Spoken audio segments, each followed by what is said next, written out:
प्रिय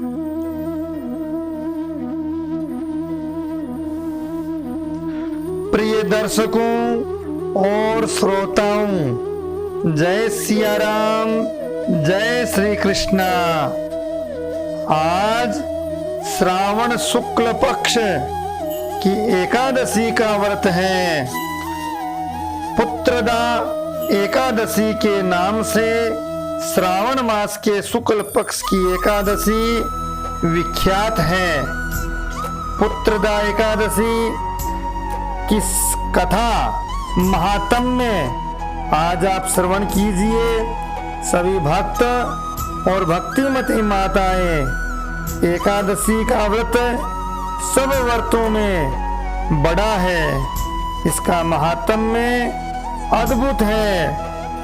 भगवान श्री विष्णु चार भुजानाथ के जो भक्त हैं वो नित्य एकादशी 26 एकादशी जो बताई गई है वो बराबर करते हैं और उन एकादशी की कथा महात्म्य सुनने का विधान है।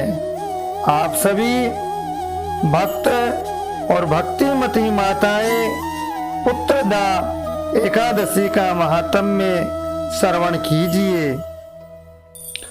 वंदे नवघन श्यामं पीतकोशे वाससं सानंदं सुंदरं शुद्धं श्रीकृष्णं प्रकृते परं श्रीकृष्णं प्रकृते परं वसुदेवसुतं देवं कंसचाणूरमर्दनं देवकी परमानंदं श्रीकृष्ण वंदे जगद्गुरुं। राधे राधे रटत ही सब व्याधि मिट जाए, कोटि जन्म की आपदा नाम लेते ही कट जाए। नैना में नंद लाल है, हिवड़े में गोपाल, रोम रोम बोले मेरो माधव दीन दयाल। देह धरे का फल यही, भज मन कृष्ण मुरार। मानुष जन्म की मौज यही, मिले न बारंबार, मिले न बारंबार। नटवर नागर नंदा, भजोर मन गोविंदा। नटवर नागर नंदा, भजोर मन गोविंदा। सावली सूरत मुख चंदा, भजोर मन गोविंदा। श्याम सुंदर मुख चंदा, भजोर मन गोविंदा। बोलो नटवर नागर नंदा, भजोर मन गोविंदा। मोर मुकुट मुख चंदा, भजोर मन गोविंदा। श्याम सुंदर मुख चंदा, भजोर मन गोविंदा। तू ही नटवर तू ही नागर, तू ही नटवर तू ही नागर। तू ही बाल मुकुंदा, भजोर मन गोविंदा। तू ही बाल मुकुंदा, भजोर मन गोविंदा। नटवर नागर नंदा, भजोर मन गोविंदा। सब देवों में कृष्ण बड़े हैं, सब देवों में कृष्ण बड़े हैं। जो तारा बिच चंदा, भजोर मन गोविंदा। ज्यों तारा बीच चंदा, भजो रे मन गोविंदा। सब सखियन में राधा जी बड़ी है, सब सखियन में राधा जी बड़ी है। जो नदियाँ बीच गंगा, भजो रे मन गोविंदा। जो नदियाँ बीच गंगा, भजो रे मन गोविंदा। नटवर नागर नंदा, भजो रे मन गोविंदा।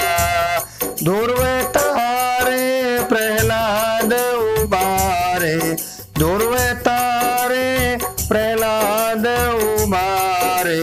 नरसिंह रूप धरंता, भजो रे मन गोविंदा। नरसिंह रूप धरंता, भजो रे मन गोविंदा। काली देह पर नाग जुनाथ्यो, काली देह पर नाग जुनाथ्यो। फण फण निरत करंता, भजो रे मन गोविंदा।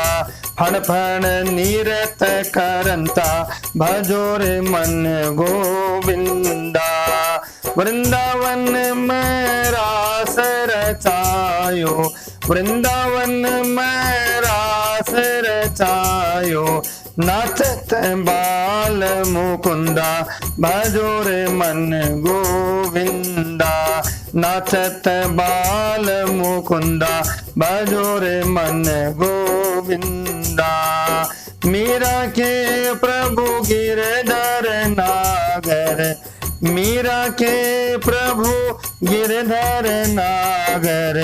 काटो यम का फंदा, भजो रे मन गोविंदा। नटवर नागर नंदा, भजो रे मन गोविंदा। बोलो श्री कृष्ण भगवान की जय। बोलो चार भुजानाथ भगवान की जय। बोलो मोर मुकुट बंसी वाले की जय हो। धर्मराज जी युधिष्ठिर बोले कि हे भगवान, आप मुझे श्रावण मास के शुक्ल पक्ष की एकादशी की कथा सुनाए। इस एकादशी का क्या नाम है तथा इसकी विधि क्या है। श्री मधुसूदन श्री भगवान विष्णु बोले कि हे राजन, अब आप शांति पूर्वक श्रावण मास के शुक्ल पक्ष की एकादशी की कथा सुनिए। इस कथा के श्रवण मात्र से ही वाजपेय यज्ञ का फल मिलता है। द्वापर युग के प्रारंभ में महिष्मति नाम की नगरी थी। उस नगरी में महाजित नाम का एक राजा राज्य करता था। वह पुत्रहीन था, इसलिए वह सदैव दुखी रहता था। उसे वह राज्य कष्टदायक प्रतीत होता था, क्योंकि पुत्र के बिना इस लोक और परलोक दोनों में सुख नहीं है। राजा ने पुत्र की प्राप्ति के लिए बहुत यत्न किए, परंतु वह निष्फल हो गए। जब वह राजा वृद्ध होने लगा तो उसकी चिंता भी बढ़ने लगी। एक दिन उसने प्रजा को संबोधन करके कहा कि न तो मैंने अपने जीवन में पाप किया है और न अन्याय पूर्वक प्रजा से धन ही एकत्रित किया है, न मैंने कभी देवता और ब्राह्मणों का धन छीना है और न किसी की धरोहर ही मारी है। मैंने प्रजा को सदैव पुत्र की तरह पाला है, कभी किसी से राग द्वेष नहीं किया, सबको समान माना। इस प्रकार धर्म युक्त राज्य करने पर भी मैं इस समय महान दुख पा रहा हूँ। सो क्या कारण है, मेरे कुछ समझ में नहीं आ रहा है। राजा महीजीत की इस बात को विचारने के लिए मंत्री आदि वन को गए। वहां वन में जाकर उन्होंने बड़े बड़े ऋषि मुनियों के दर्शन किए।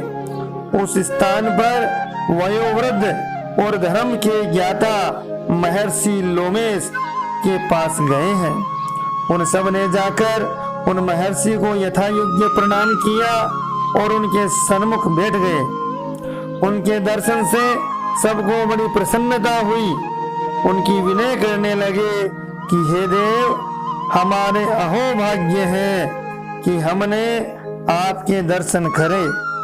इस पर लोमस ऋषि बोले कि हे मंत्रीगण, आप लोगों की विनय और आपके सद्व्यवहार से मैं अत्यंत प्रसन्न हूँ। आप मुझे अपने आने का कारण बतलाइए। मैं आपके कार्य को अपनी शक्ति के अनुसार अवश्य ही करूँगा, क्योंकि हमारा शरीर ही परोपकार के लिए बना है। इसमें किंचित मात्र भी संदेह नहीं है। लोमस ऋषि के ऐसे वचन सुनकर मंत्री बोले कि हे महर्षि, आप अपनी समस्त बातों को जानने में ब्रह्मा से भी अधिक हैं। अतः आप हमारे संदेह को दूर कीजिए।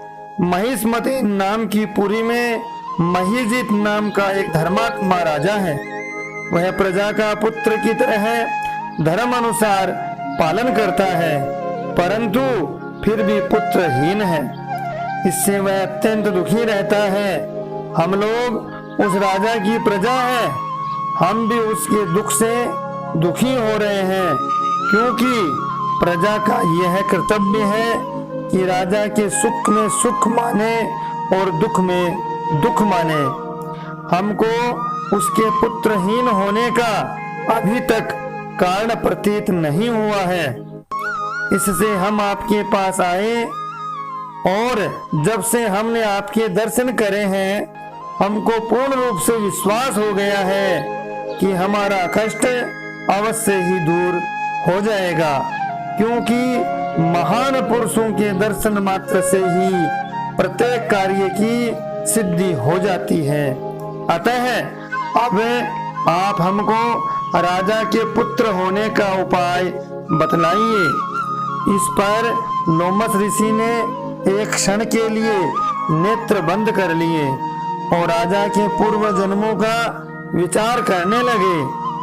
वह विचार करके बोले कि हे श्रेष्ठ पुरुषों, यह राजा पिछले जन्म में अत्यंत निर्लज था तथा बुरे कर्म किया करता था। वह एक गांव से दूसरे गांव में घूमा करता था। एक बार ज्येष्ठ मास के शुक्ल पक्ष की एकादशी को 2 दिन से भूखा था। दोपहर के समय एक जलाशय पर जल पीने गया। उस स्थान पर एक उसी समय ब्याई हुई गाय जल पी रही थी। राजा ने उसको प्यासी ही भगा दिया और स्वयं जल पीने लगा। हे ब्राह्मणों, इसलिए राजा को यह दुख भोगने पड़े हैं।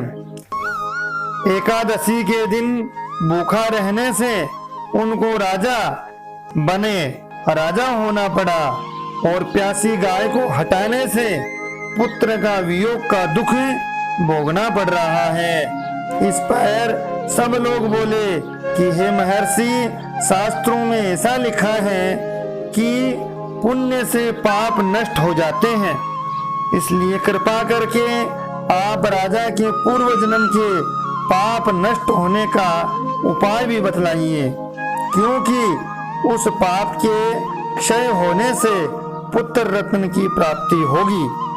ब्राह्मण के ऐसे वचनों को सुनकर लोमस ऋषि बोले कि हे ब्राह्मणों, यदि श्रावण मास की शुक्ल पक्ष की पुत्रदा एकादशी का तुम सब लोग व्रत करो और रात्रि को जागरण करो और उस व्रत का फल राजा को प्रदान कर दो, तो तुम्हारे राजा के पुत्र पैदा होगा।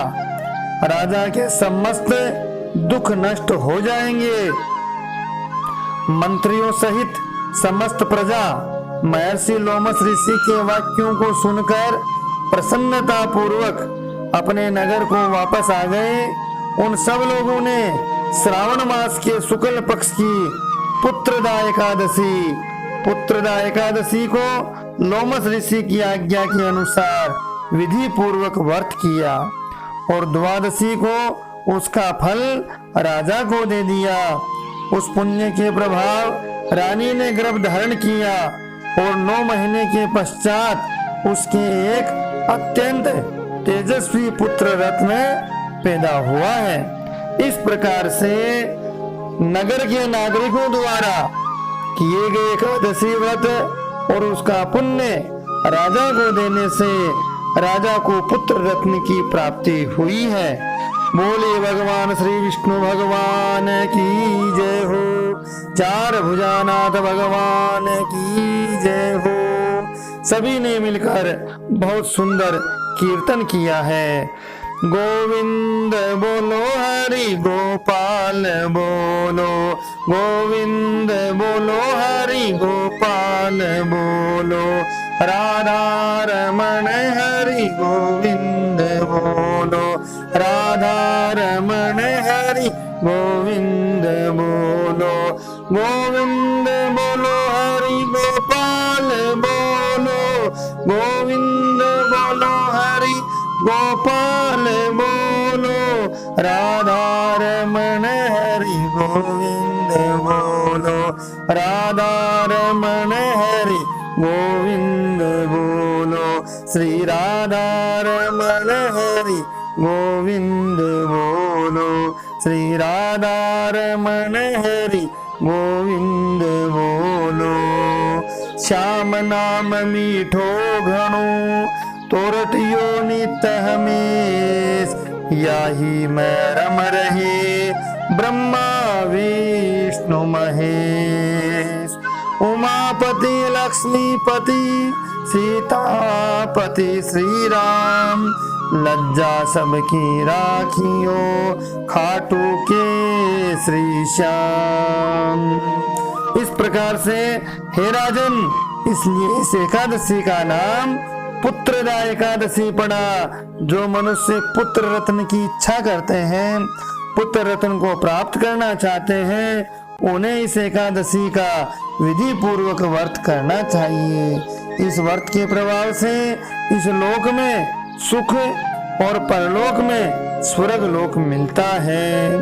अर्थात एकादशी का व्रत करने मात्र से, भगवान का कीर्तन एकादशी को करने से अनंत गुना पुण्य फल प्राप्त होता है। तो इस प्रकार से पुत्रदा एकादशी पुत्र रत्न प्राप्ति के लिए अति श्रेष्ठ व्रत बताया है और फिर भगवान का कीर्तन बताया गया है। श्री कृष्ण गोविंद हरे मुरारी, हे नाथ नारायण वासुदेवाय। श्री कृष्ण गोविंद हरे मुरारी, हे नाथ नारायण वासुदेवाय, हे नाथ नारायण वासुदेवाय, हे नाथ नारायण वासुदेवाय। श्री कृष्ण गोविंद हरे मुरारी, हे नाथ नारायण वासुदेवाय, हे नाथ नारायण वासुदेवाय। श्री कृष्ण गोविंद हरे मुरारी, हे नाथ नारायण वासुदेवाय, हे नाथ नारायण वासुदेवाय।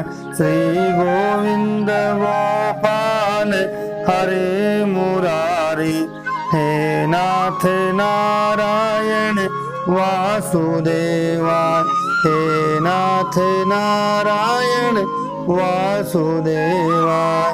श्री कृष्ण गोविंद हरे मुरारी, हे नाथ नारायण वासुदेवाय।